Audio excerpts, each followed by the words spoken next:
is the Unpacking podcast, episode number 53. I'm your host, Joel Lambert. Thank you for joining me on this never-ending quest to figure out how to teach better. Today on the podcast, we are talking about the Culture Code, Daniel Coyle's book, which is subtitled The Secrets of Highly Successful Groups.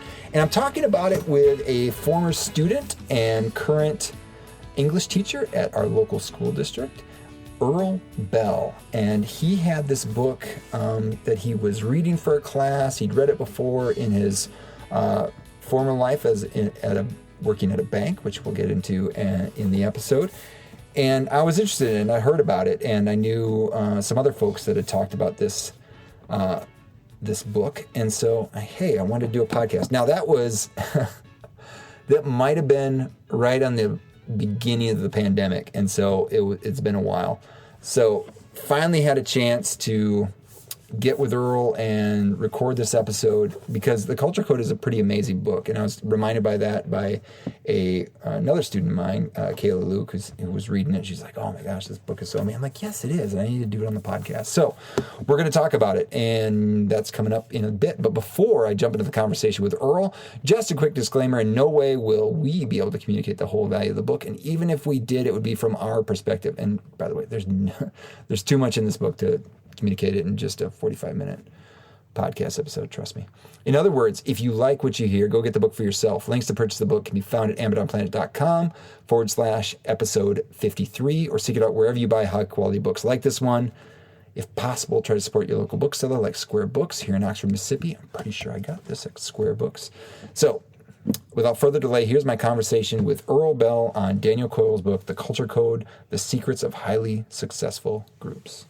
Earl Bell, thank you so much for joining me on actually the premiere episode, I would say, of the fall semester of the Amazon Planet podcast. We kind of self-care summer kind of drifted into the self-care September. So this is it. This is the premiere episode this fall. So thank you. How are you doing? I'm awesome. Thank you for having me. Oh, that's great. And this episode has been a long time coming. We, it was in the midst of the pandemic when we picked this book up? It sure was, right in the midst of it. Yeah. So I think you let me go back. Let's see. Were you reading it first, and then you said you really love this book, and then so I picked it up? I think that's how it went. Yeah, I'd read this book first when I had taken my very first corporate management position. And, of course, who doesn't want to be a strong leader? So I read it there. And then in grad school, I was assigned the book again in a teachers of leaders class. And that was how the conversation started. One day you came to observe my class, the book was there, and the rest is history. That's right. I'm always looking for good books. And this is a good book. And so you kind of touched on it a little bit, but let's back up a little bit. So let's give a little intro, tell us who Earl Bell is. All right. Well, I'm currently an 8th grade English teacher, but I have not always been a teacher. I was a vice president at a bank, and decided that the only part of my job that I liked was the teaching aspect of it. So one day I decided I'm going to follow that dream and be a teacher. So quit my job, and here we are. And so just for those that maybe out there too, that are listening and think, what aspects of your job led to you assuming the role of teacher? Because we're doing it all the time, but just people don't think, well, I'm not a teacher, but they're actually doing these actions. So what were the actions that you're doing as the vice president of a bank? I was in charge of all of the training. So every new employee that we had that came into the call center was trained by me. And the more and more responsibility I got, the less I was able to participate in that, or the less coaching I was able to give. And it became more paperwork and, more trying to clean up someone else's mess and less of doing what I actually loved. So that was the aspect of teaching. And then you just took the leap, right? And I just did it. Yeah. Best leap I've ever taken. That's fantastic. And what's exciting too is we've had a chance I had you in class a couple times, and being able to see the work you're doing in the schools and seeing how you're trying to, manage an English classroom during a global pandemic, and thinking about how you're doing, and just kind of amazing. It was amazing, and seeing, and also got to see the transition too, because we had, I think, one observation pre, and then all right, so how do we take this I mean, we're going to be talking about culture in just a second. How do you take this culture that I've developed in a classroom and convert it to an online environment? For sure. I mean, there's a lot of lessons to be learned from it. Of course, when I first read it, I was not looking at it through the lens of, oh, how am I going to take this from the boardroom to the classroom? But it happens. I mean, the boardroom and the classroom are so much more alike than we think they are. They're both team environments, and you can't be successful without that. Well, and that's, I mean, I guess right there might be a shift for some people, because they might have experienced school as a very isolated experience, right? Rows and columns, and all I'm doing is I'm being, given knowledge from on high, from the teacher up front. But like, we know that's not the best way to do it. Like, we got to have these interactions. Definitely. I mean, in education, there is a bit of a relationship bias. I mean, there's a leader and then there's followers, but I mean, that doesn't necessarily create the best classroom culture. I think people by nature don't necessarily want to do something just because you told them to do it. They want to know that there's a reason behind it and that they have an investment in that action as well. Yeah. Absolutely. So like when you were first exposed to this in your role at the bank, like what were some things that just, do you remember what there were some things that popped out to you that you think, oh, this will help in this role here at the bank? Oh, absolutely. And these are the things that carried over into the classroom as well. But over communicating expectations is something I did frequently as a corporate manager, but I do it frequently as a classroom manager as well. The students know what my expectations of them are, what my expectations of myself are. In varying situations, they know how I expect them to do things, like even create complete daily tasks. Like I have the expectations on the TV, I have it on the whiteboard, I have it on the actual assignment. It comes out of my mouth verbally multiple times. Yes. So there's never any miscommunication about what is expected. And I mean, it helps a lot. Right. Well, and the thing is, at the bank, you're talking to, you said at a call center, so they have to be able to communicate. And then Absolutely. Even the students, they need to be able to communicate what they're learning, right? In some way, some form or fashion as well. And so thinking about like that role and what needs to be done, because, and too often we see as teachers, sometimes it's not that the student doesn't know it. It's just, they might not know how to show it. Right. And right. So that's half the game right there. Right. Absolutely. And another way to get that from a student, and this was something that came from the book, is being able to give honest feedback and to receive honest feedback back from the student. It was a lot easier in a corporate environment where you are signing the paycheck of, the person. They have to be successful or else, but the students, not so much. So that feedback is a lot more uncomfortable because you're telling them something they don't want to hear and something that could possibly hurt their feelings or come across as judgmental. So you have to be really careful to try to, lean towards candor and not necessarily be brutally honest. That's not really what we're looking for in the classroom. No. So I actually had that talk with students before I have one-on-one feedback with them. And I tell them, this is going to be uncomfortable. I'm going to tell you some stuff that maybe aren't your strengths. We're going to talk about that, but it's a team and we have the same goal, your success. Right. And this feedback is going to get us one step closer to achieving that goal. Yeah. Well, and so let me back up for a little bit. So we're reading Daniel Coyle's book, The Culture Code, The Secrets of Highly Successful Groups. And just for those that have not been exposed to it, it's Daniel Coyle spent years visiting and researching the world's most successful groups and came up with, hey, here are some skills that kind of some core skills that he found that was a part of each of these successful groups. And even some of those groups are Navy SEALs. We got Zappos is one of them. What are some other ones? I'm blanking now. But anyway, there's lots of different examples. I mean, there's a lot of good stories in here too. There's one about an airline incident where they lost all their pressure of their hydraulic pressure and how that happened. I mean, anyway, lots of great stories in here. It kind of like, in the spirit of a lot of these books, they have a lot of good illustrative stories that help out. But anyway, one of the skills is build safety, explore how signals of connection generate bonds of belonging and identity, Skill number 2 is share vulnerability. Explain how habits of mutual risk drive trusting cooperation. Skill 3, establish purpose. Tells how narratives create shared goals and values. And those 3 skills work together from the bottom up, first building group connection, and then channeling into action. So, right. So that's the book. And so really, it's really divided up into really going deep into each of those. And so it's not as simple as, just build safety. Boom. Got it done. Right. Check. Right. There's a lot that goes into that. Yeah. I mean, yeah. And we know that too. And like, just that's, the beginning of those hierarchy of needs and things like that. And so that's a big deal.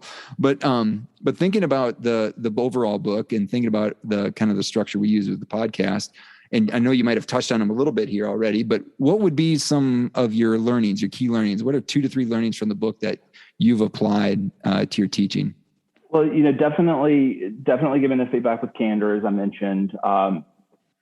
Building purpose was another. It's easy to say. It's one of those buzzwords. We have to have purpose, and there's a lot of those in education. But it does have to be meaningful, and you do have to establish purpose with an intention. So one of the things I do is, like, when we have a formal assessment, or when something doesn't go as planned, or when something goes better than I planned, I set up actual formal meetings with my entire class where we have an agenda, we have a structure and what we talk about. And there's questions that come straight from the book, like, what were our intended results? What were our results? What caused them? What are we going to do the same? And what are we going to do differently? And having that purpose and answering these questions as a group instead of me analyzing the data, it has a pretty special impact on the way the students react. Their objectives going forward are more clear. They're more meaningful because they created them. They take responsibility for for the goals of the whole classroom. They try to help each other. It's pretty special to watch. Yeah. Well, I mean, that, again, inviting them in, that's part of that. I mean, vulnerability, right? And so thinking about, like, you're saying, like, I'm not just going to dictate this to you. I am, you might suggest some things that I would not have thought of, that I might even be like, I don't know about that, but, like, hey, this is going to get you ownership. This is going to be a part of who we are as a classroom. That's pretty powerful stuff. Yeah. And it goes back to that relationship bias. I mean, I am the leader of the classroom, but I'm also part of the team, the group. So it's just as much their responsibility as it's mine to make sure that our group is successful. So the fact that I put that on them and let them come up with that on their own, I mean, it does establish purpose. They know that their purpose is to grow and to learn, and that is our shared goal. I'm going to throw a question. This one wasn't on the list, but do you have, like, a purpose statement that you kind of use to guide what you do in the classroom, Earl? I mean, I'm sure I do. I don't know it. Totally put him on the spot. Yeah, totally put me on the spot. Well, I mean, here's what I see. I mean, we talk about the actions, right? And so I'm seeing, like, how your actions come about, and seeing, like, the things that you do to make sure that your students know what they're supposed to be. Like, we talk about over communication, making sure their expectation, being part of the group together. I mean, it seems like, we're on this educational journey together, and I'm going to provide as much support but also expectation for you as necessary to help you achieve what you can. Yeah. And, a lot in education centers around state testing, standardized testing. But my goal, and I guess my purpose, would be that every child in that classroom knows that they matter and that they're expected to grow. And they really want nothing more than to meet our expectations. Yeah. Yeah. Well, and you talked about that candor, having the conversations with them. And I really thought that was, for me, the learning from that is that the study that they had where they used that, one sentence statement, and they added it onto the comments, where it was, I'm giving you these comments because I have very high expectations and I know you can reach them. Yep. And to think, like, and they said about the statements that are part of that, right? You're a part of this group. This group is special. We have high standards here. And I believe you can reach those standards. And so that, for me, like, as a math, I know you're an English guy, I'm a math guy. That goes back to the National Council of Teachers of Mathematics had these equity or these principles and standards for school mathematics. And the number one principle was the equity principle, which is about high expectations and strong support. And thinking about and it made sense, eventually it made sense. It took me a while to unpack it, but thinking about I have high expectations for you, but I also am here to support you. I know you might have needs, and well, that's what I'm here for, is to help you help figure it out and help us supply it so that you can meet those expectations. And so when you tell them that you have high expectations and they meet them, God, they're so proud. It's the best feeling in the world to see that. Yeah. Oh, yeah. And to think the range of support, like even some of the things I've seen you do in your classroom where, what is due, what are the things I need to do? What should you be practicing on? And some of those things where we're not, as an early teacher, I wasn't maybe teaching them how I wanted them to participate, or at least what does it mean to participate in the class, where I just assume because you have I assume you have my same brain or something like that. Right. And that's something here when you talk about culture, people just enter the room, they're not going to know exactly what to do. And you need to what are the practices of this room? What are the valued things that we're going to be doing? Even the participation in the conversations with you about their performance. You could even say this is, you probably have to teach it. They probably have never participated in something like that before. That's different, right? And talk about vulnerability. I mean, yeah, that's, there are times when you're having those discussions, what were the results, when it's my fault. It was my fault we had those results. I didn't teach 2 of those questions that were going to be on that assessment. And it's not fair that I assessed you on something you haven't learned. That's hard to say if you're not prepared to say it, Yeah. It's hard to do that, but I learned very early that's incredibly important. Well, and that's a great example there too. Just saying well, guess what? This assessment wasn't perfect. And I'm going to take some onus on that. And, maybe we're going to have to redo something here for these 2 last questions or something like that. Or I'll have to revamp that for next time. Yeah, for sure. And Coyle does say in the book that the 4 most important words that a leader needs to learn is, I screwed that up. Yeah. Because it happens a lot. Yes. So, it's important to admit that. And it's a good lesson I learned first year teaching. So. Yeah. So I was thinking about some of the, sorry, I wrote wrote some of my stuff on my whiteboard here, and this behind me.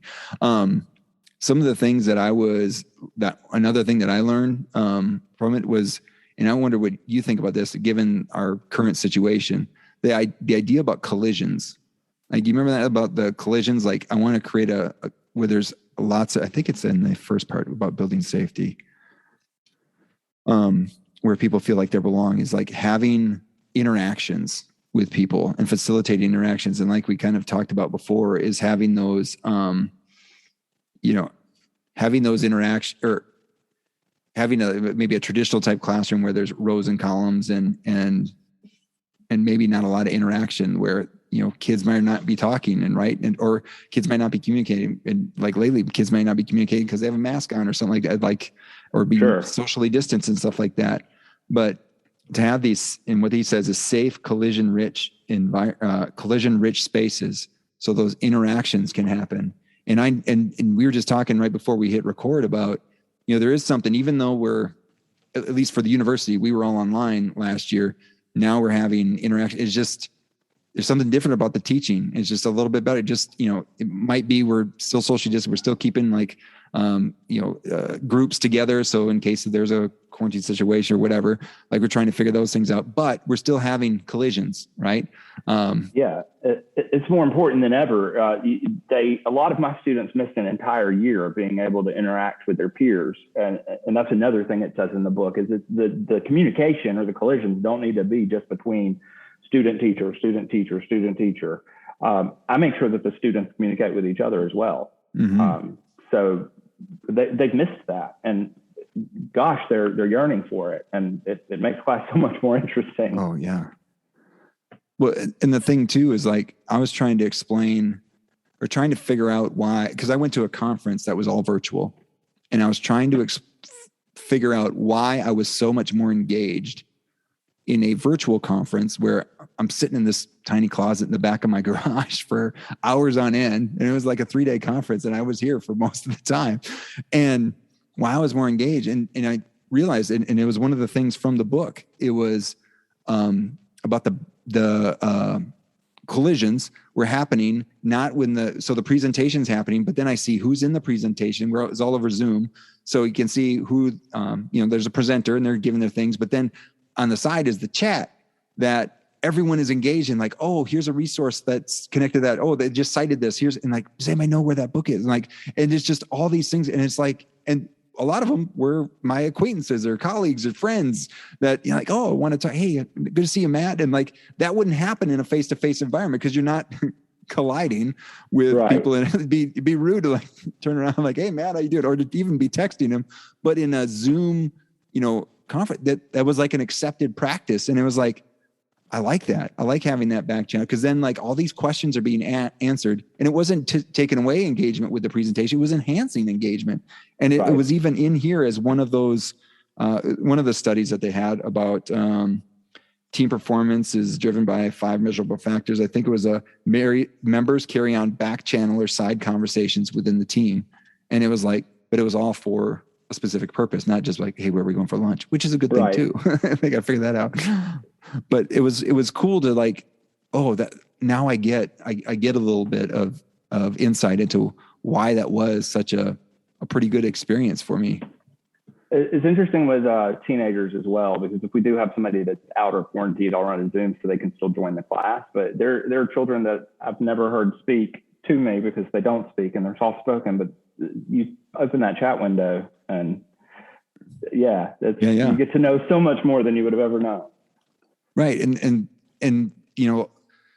so like, also like, what does that mean for our teaching? Like, I'll do a lot of things with putting a Google Doc up as like my agenda, but there's the chat function. If like, hey, what is Amadon talking about? He's talking about this, or what's assignments are due, or like, even having just those, like, to encourage that. And I've tried to get that going, but I also know too that they are talking to each other outside of classes too, that are having these side conversations, because all my seniors are in basically all their classes together. So they're constantly talking about assignments and whatnot, but like encouraging those sort of interactions, again, those safe collisions, a collision-rich space, safe collision-rich space I really like that as an idea. Yeah, for sure. And then if you end up in a situation where one of those missed something or isn't understanding something or is worried about something, after having that interaction or that collision, they're a lot more likely to want to talk to their classmates or to open up to their classmates to say, hey, I need some help with this. Mm-hmm. What about what other learnings popped out to you, Earl? Well, the most important thing that I learned from this was, to be vulnerable. Mm-hmm. People in general are afraid of looking foolish, and I'm certainly guilty of that. And a lot of times don't do things to their full potential because I don't want to look silly. And like I said before, the 4 most important words were, I screwed that up. Mm-hmm. And my very first year, that was a concept that I completely forgot about.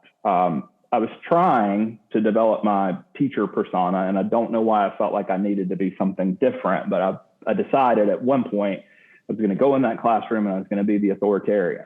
It's not who I am. All of the classes knew that and kind of pegged me as a fraud and treated me in kind for the entire semester. And then Christmas break, I reflected on it. Things were going poorly. This is not a great first year. Maybe I shouldn't have made this switch to education. So I was like, I'm going to be their best friend when I go back. That's also not who I am. Yeah. And that also did not go well. I mean, it backfired, and they knew that I wasn't being genuine. And so they really didn't care about anything I had to say. So we make it all the way to spring break. And by this time, the year's almost over. I have a lot of time to reflect over that week. And I'm like, why don't I just try being myself and being the teacher that I said I was going to be when I set out to do all this? So when I got back to school the first day after break, I sat down with the class and I told them the truth. I told them it's my first year. I didn't know what I was doing. I told them I was trying to be somebody else because I was afraid they were going to walk all over me. And then I told them how I really had wished that this class could have been. And it was so shocking that they all 100% agreed that that's how they wanted the class to be as well. So we regrouped, and the next day we set new classroom rules together. We came up with new norms. Sharing that vulnerability in that moment, it turned my relationship with those kids completely around. And that, when I tell you it was a nightmare, terrible first year, I'm not exaggerating.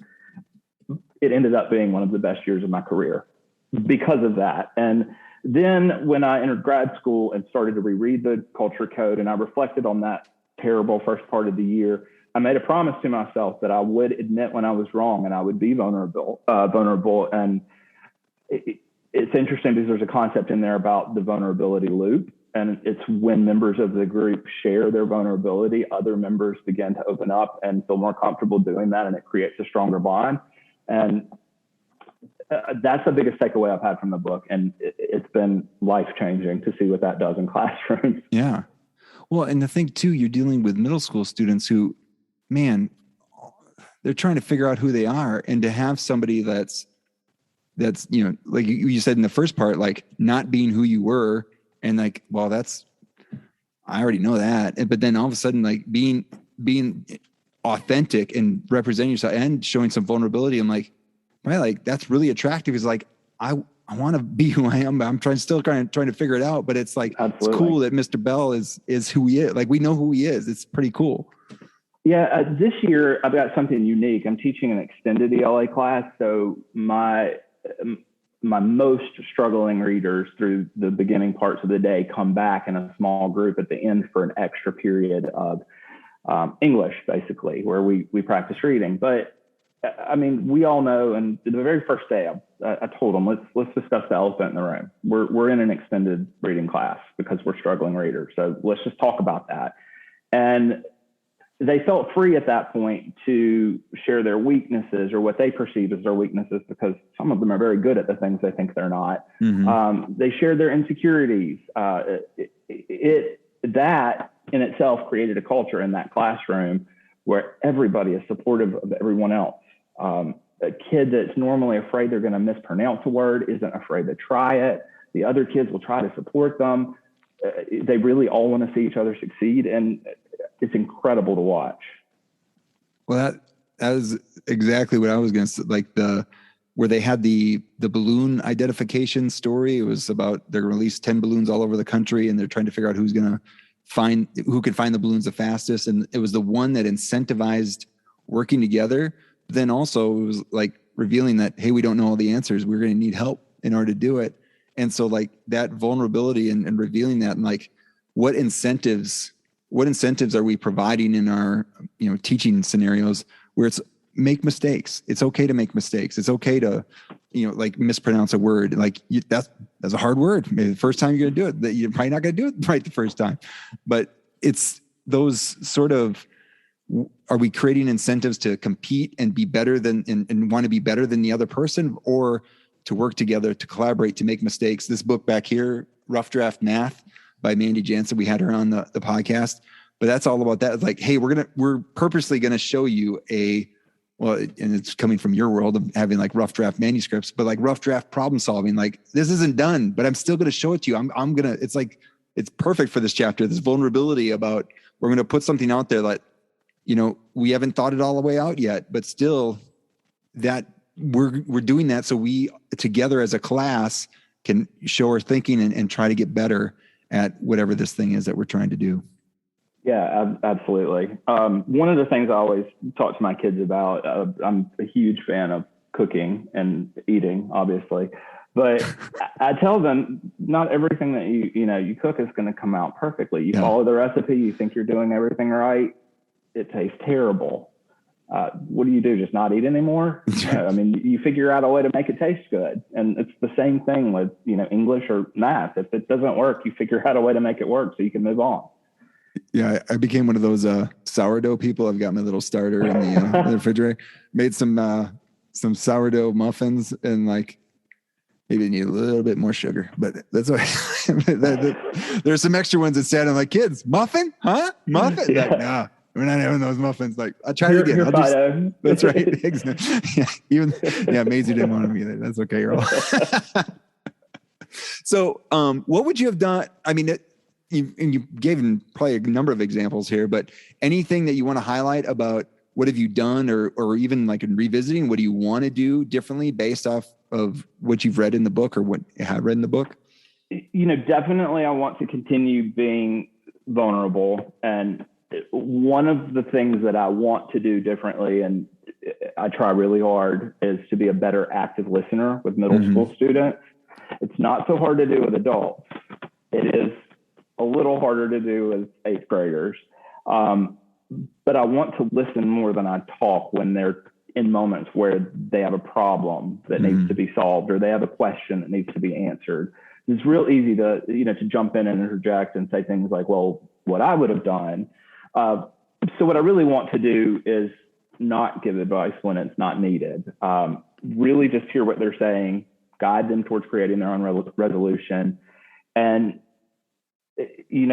I've learned to use phrases like, tell me more, or that's interesting, or go on. And you would be shocked at the things you can glean from a conversation with an eighth grader if you just let them keep talking. So that is one of the things from the book that I could do as a business manager, but it's a lot harder to practice with kids. I mean, I almost want to like put a Post-it with those three, like, what, tell me more, go on, or keep going, and hand it to some of my elementary school students or elementary math teachers, their perspective, because I want them to learn about their kids' thinking. And it's like, sometimes you just open a window, prompt them again, and who knows what can be revealed. But then I was also saying, like, it's also putting some trust in them too, that they keep going, like the question that they have, they might answer it themselves, or had a great conversation with my daughter. Maybe she'll be in your room next year, 7th grader. But she was, came up with some insights on studying that she was sharing with her friends. And it was just like, I didn't teach her that. And like, she, just kept going with it, kept going. Like, and I could have stopped her and gave her, lecture on study skills or something like that. But she had it. She had, and the mindset and everything. It was like one of those proud dad, like, I'm going to just sit back and be like, yeah, there you go. It's good stuff. Yeah, I always try to look at it like their first response is not necessarily what they really wanted to say. It's just the first thing that came out of their mouth.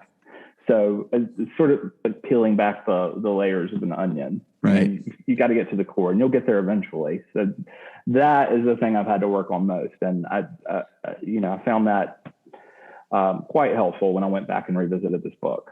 Yeah. Well, and I was thinking about there's the idea of the after action reports from the SEAL teams. And, a lot of people do that, whatever. There was something that happened, and now we're going to review it and think about how does it fall in line with our intentions and what we have defined as like what we stand for, and for this, whatever the objective is for the Navy SEALs or for us. I'm gathering my grad assistants and those I teach with and thinking like, how did we do in what a lot of times is lead people to love others through teaching, or lead people to love others through the teaching of mathematics, and think about how did we do that? Like, how did we fall short? Where do we need to do? And like being more, developing the process for it more than I think before. I would always be looking forward, like I'm going to the next semester, the next thing, I wrap that up, I'm done. I don't want to think about it right now. I'll think about it later. And that never would happen. But to actually be specific, like as fresh as possible, let's talk about what happened, how we make it better. And like, I've seen some major improvements in what we're doing. It's because of absolutely. That. Absolutely. At the bank, if I needed to give an employee feedback, I had a rule that I was going to do it within 24 or 48 hours of whatever the action was. And then one day it just dawned on me at school, like, why would I treat the kids any differently? They're not going to remember if they did terribly on a test 6 weeks from now, because, let's talk about it tomorrow. Right. Yeah, exactly.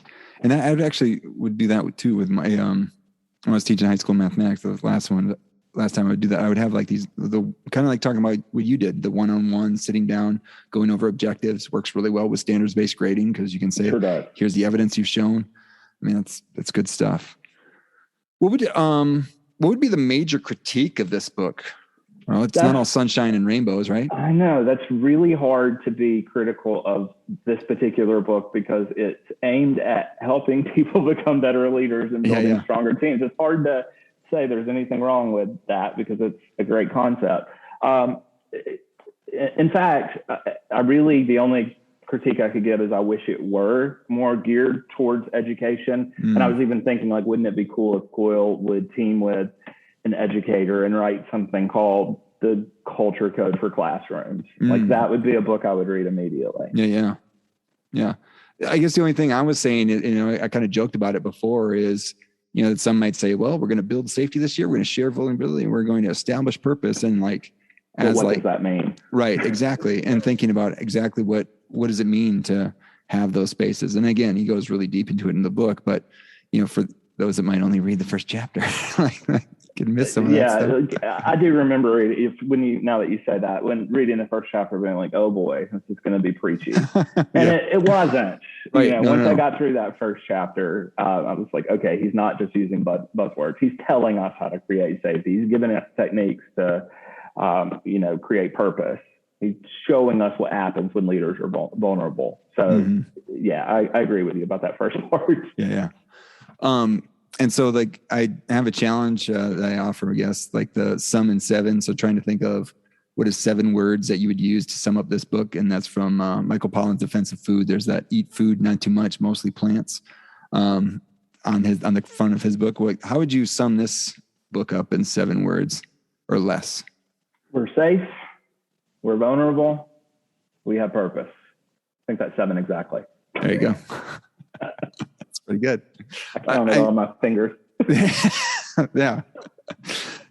And there's a phrase that we'll use a lot in my classrooms, and just because we do a lot of group work, and saying we are smarter together. And I think this book helps you figure out, like, how do we do that well? Because sometimes, you just putting people together or putting people in proximity, though there's some research to saying that's a good thing.